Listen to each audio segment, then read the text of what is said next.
Hey everybody, this is Mike with Denise. She's not ready, but I'm going to talk while she's getting ready. Okay, we're doing a video here on credit scores. Everything you need to know about credit scores, what a credit score is. My hat's not even, wait, there. We're on a hike. Everything you need to know, what is a credit score? Why is it important? How do you improve it? How do you know? And do you even need one? We're going to talk about like all these things, right? Yeah. All of them. And Denise is our case study because I've known Denise now, we're married, I've known her for like 3.5 years or something like that. And the whole entire time she's known me, I've had a credit score that's been, like there's a rock with a view. Right there. Well, not really much of a view, but we're still on our hike. My credit score, which is anywhere between, I don't know, like 200, which I don't know if I've ever seen a 200 that low. 3, 4, 5, 6, 7, 800 to almost, depending upon the rating system, 850 to 900 is the highest you can get. 850 is the highest it goes. Okay, well some scores could be like 900, I think, depending on. Maybe you're thinking of a FICO score or something. Yeah, it might be like that, yes. Your 3 bureau credit report only goes to 850. That's a perfect score. Okay, well mine's always been over 800 the whole time I've known her, and Denise's has not been. But let's talk about what is a credit score. My definition of a credit score is it is a report card on how well you handle money. I'd say that's the quickest and easiest definition. So the higher the better. Now, is it important to get a high credit score? Yes, if you intend to borrow money. No, if you don't intend to borrow money. Some people follow Dave Ramsey and he's like, oh, the way I teach you, you don't have to have credit cards. You won't even have a credit score. It won't matter. But that's only if you're never going to borrow money. Okay. He doesn't even know what his score is because he pays cash for everything. Yeah. Cars, houses, everything. What's he need a loan for? Yeah, but also, well, you don't. But what about insurance?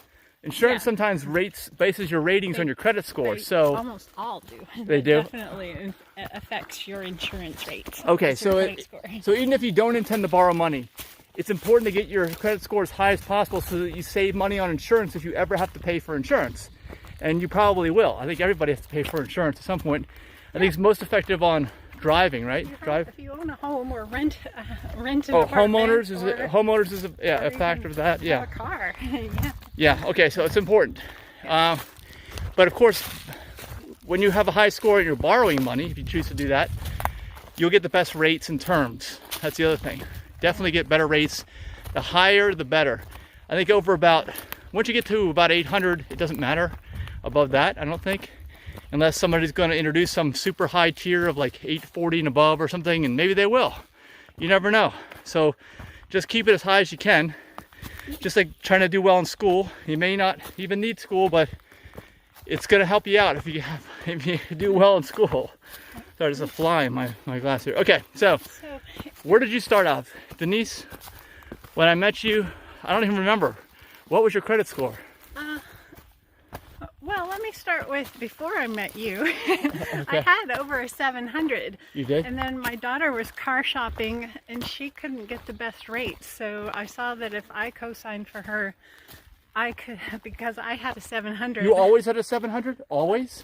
Not always. No, it fluctuates. It fluctuates by the day. Yeah, well, I mean, was it really bad? Because mine has always been, like, I'd say over 740. Like, as far as I've ever been able to tell my score.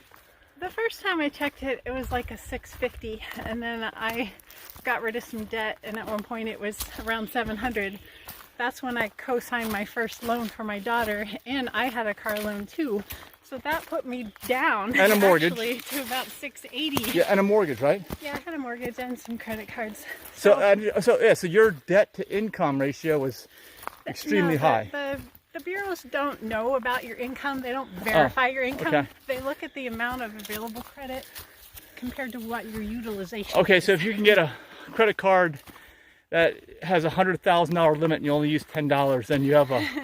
Then it's less than 1%. That'll help your credit score. That will help your score, but that's only one factor out of 4. But most people can't control themselves. You get a $100,000 credit card, you're going shopping for $100,000 worth of crap. So right? The other 3 things that your score is dependent on is the number of inquiries in the past 6 months. So if you go car shopping, for example, and let them go hog wild, They might Hog send, wild, is that a vegan they term? might send your application, your loan application out to 6 different banks at once. That is going to make your credit score take a nosedive for about 6 months. The other factor... So wait, so where were you? Back to what we were saying. I'm going over the 4 factors. Oh, okay. So, percent utilization, number of inquiries in the past 6 months, number of on-time payments. I always make my payments on time. Always? And if I ever forget, I will call. Like if I forget to pay my electric bill, I've done it. Oh, you skip a few months? No, I've gone on vacation, completely forgot about What about my auto bills. pay? How about auto pay? I'm on auto pay now. You should be on auto pay all the time. That way you never have to worry about For a bills missed like your payment. electric that you're going to have to pay, right? Those are Well, mandatory. I'm lucky enough that I'm able to pay my full balance on everything on auto pay, even on my regular Visa, MasterCard, American Express. But at some point, not too long ago, you were making payments on your credit cards. You were not paying off the balance. I was making That's more. another factor, right? If you're making payments, if you're carrying a balance, it's revolving. I think they know that too. Yes, your revolving balance makes a bigger impact than, say, a mortgage payment. Because revolving balance is basically a balance on shit that depreciates. It's depreciating assets that are going to be, in almost every instance, unless you're buying gold bars, they're going to be, I don't think you can buy them on credit. You're going to be buying stuff that by the time you start using it is worth less than you paid for it, and then you still have to pay for it because you haven't paid for any of it. So it's not good to have that kind of debt. That is very, very bad debt. And no debt is good. Okay, let me also say that. No debt is good. No debt is always better than some debt.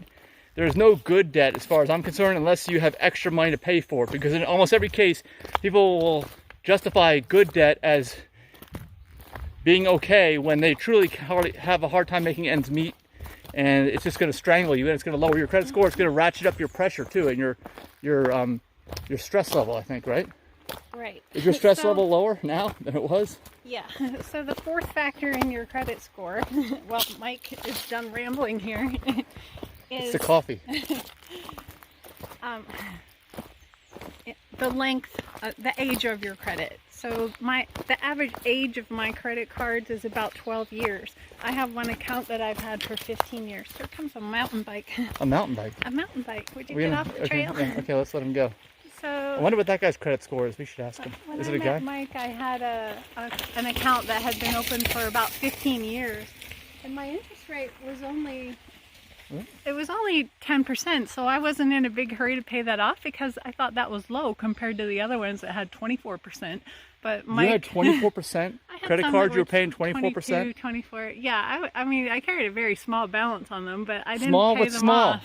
I mean, like $100. And you were paying I wouldn't 24% pay- interest on $100? Yeah, I wasn't in any big hurry to pay off my cards. You should have listened to my song by Alabama. I'm in a hurry.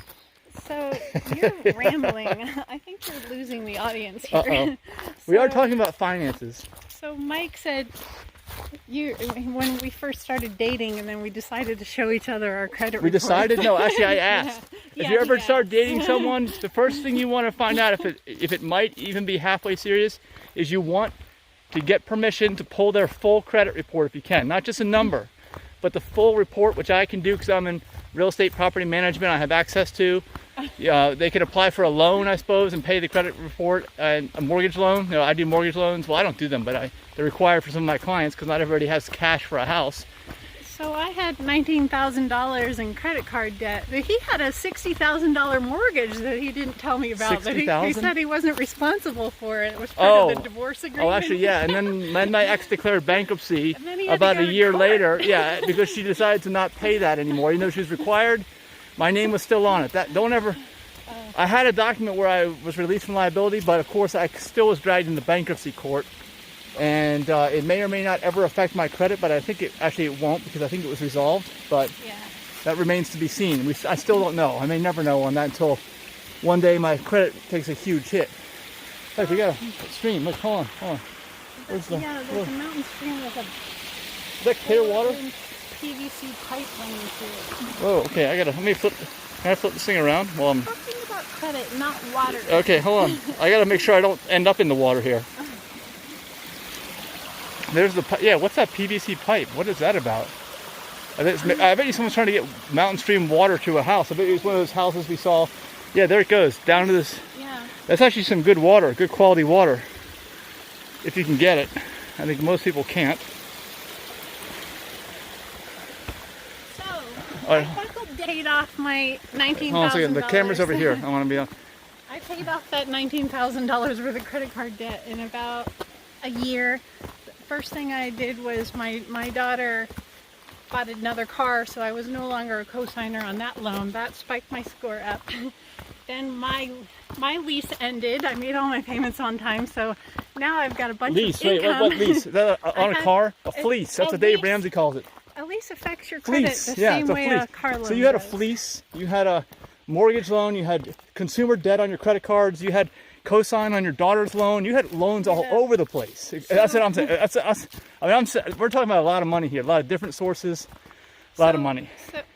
And when I met Mike, my previous boyfriend had a couple of young kids and a large child support payment. So you paid for everything? I paid for all our dates. What? Oh and my his gosh. car repairs. Oh my God. How do I get When I met Mike, I still owed money on my American Your Express ex-boyfriend for my money? Ex-boyfriend's car repairs. Ex-boyfriend's Yeah. car repairs? He paid me back, but it took him about a year. He paid. Okay, He wait, paid hold on. me So, back. what was your credit score at the low around this time? What was it? Like when it got a low? 650. 650. Okay, so you need at least like a 740 to get the best rates. Yeah. At least at the time of making this video. Who knows? They may say best rates are now 800, but generally it's 740. So that really affected your ability to refinance any of your stuff. Yeah. You have student loans too, right? Yeah. Yeah. So you have loans all over the place. So now I paid all the high interest stuff off. Now I just have a student loan and a mortgage, and my credit score now is like 816. 816. So it went from How long did it take? 750. It went from 650 to 816 in about 3 years. 3 years. But it was above 700 after the first year, after I paid off all those credit cards. But it's a lot easier when you don't have a car payment. Mike was nice enough to lend me his Lexus that he wasn't using. That was sitting So that around helped. rusting. And I didn't have to pay for hotels anymore because we can car camp in his Tesla. Oh yeah, and Elon Tesla Musk, thanks camping. for the electricity. So they can stay warm or cold at night, depending upon the time of year. Yeah, and then my employer started making payments on my student loan. It was a new benefit that was added, so the downhill. balance is really going down. And the more those balances go down, the more credit I'm allowed to have from my. And so that's a my problem. account, Like I've so- noticed that, right? I said now the temptation is now that you're allowed more credit. People are contacting you. They want you to get loans for this, so you get free financing on that.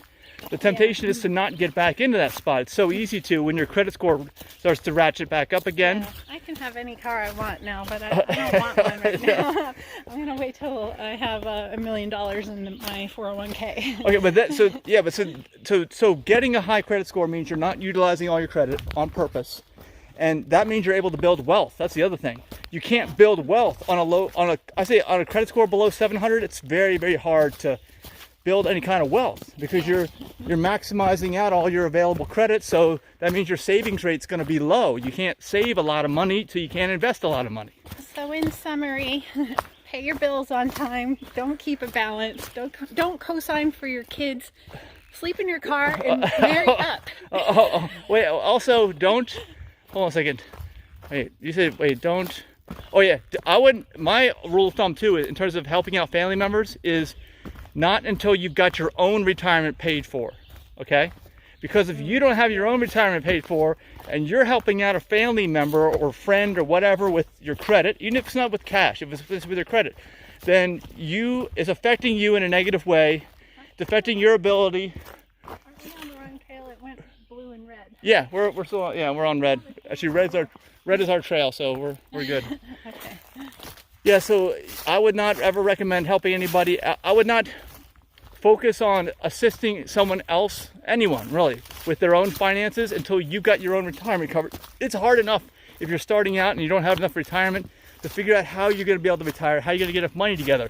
So it's kind of like they say on an airplane, when your oxygen masks drop down, you put yours on first and then you help somebody else out after you know you're okay. Because if you're not okay, 1 second later, you're both going to be dead, you know? So that's the same with your finances, I would say. Yeah, same thing with a seatbelt.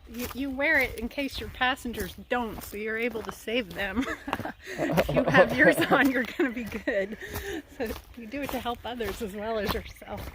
So how long did it take to bring yours up from 640, is that what you said, to 820? Well, that took a number of years only because... What's the number of years? 20 years? Well, it goes up a little bit every time I check it each month. How do you check it? That's the other thing. How do you find out what your number is? There's free credit reports on Credit Karma, Mint. If you have Discover card, right? Discover card, they'll give you a FICO score. What's another one? There's another one, Credit Karma. Did you say that? I said Credit Karma. Okay, you said that, yeah. Everybody should have access to a free credit report. Well, nowadays it's easy. When I was starting out, and you were in the early 90s, it was hard to get your hands on a credit report. Yeah. But I still was watching out for mine. You want to always watch out too. You want to get a copy of it because there may be mistakes on it. And in fact, there are almost always mistakes on them that you have to get fixed. And especially if, like, I'm a junior, my dad's information was on my credit report, which actually helped me out because he has a good credit score. But it was affecting me in a negative way because of all these accounts that weren't mine. Yeah, that's the other thing. Yeah. Yeah, so check all that out all the time. And this is the key. Unless you are living a perfect lifestyle where you are never in debt, your key, I think, to building wealth is to maximize your credit score. Get that number as high as you possibly can, as quickly as you possibly can, and don't resist the temptation to get more shit when the number goes up, because everyone's going to be knocking on your door. That's just the way it goes. They want to lend money to people that they know are going to pay it back, right? Wouldn't you want to do that if you were in the loan business? That's who you want to give money to. But all that stuff's depreciating assets. So you want to be a producer if you can, not a consumer. You want to be an investor, not a spender, not even a saver, but you want to be able to invest your money. In order to invest, saving is the first step, but then you have to get enough so that you can start investing. Sometimes that's pretty hard to do, to get enough to, I know for me it was for a long time. And then you get to a certain point where you start to make enough money off your investments that just a couple investments you have make enough money for you to get into another one, which is great. It's never that way when you're starting out, though, unless you hit the lottery. Investment advice, and this video is supposed to be about how to increase your credit score. Well, this is well, if you're struggling out there because your numbers are low, you don't even know what I'm talking about. This is what you need to get. That's the mode you need to be in if you ever expect to have a decent retirement, I would say. Baby steps. Let's make a separate video about retirement advice. Okay. Investment advice. If you're watching this, let me know what your credit score is. Let me know what you've done. You've been able to get on loans, terms, mortgages, whatever. Let me know what you want to get to. Let me know if you've already increased your credit score and how long it took.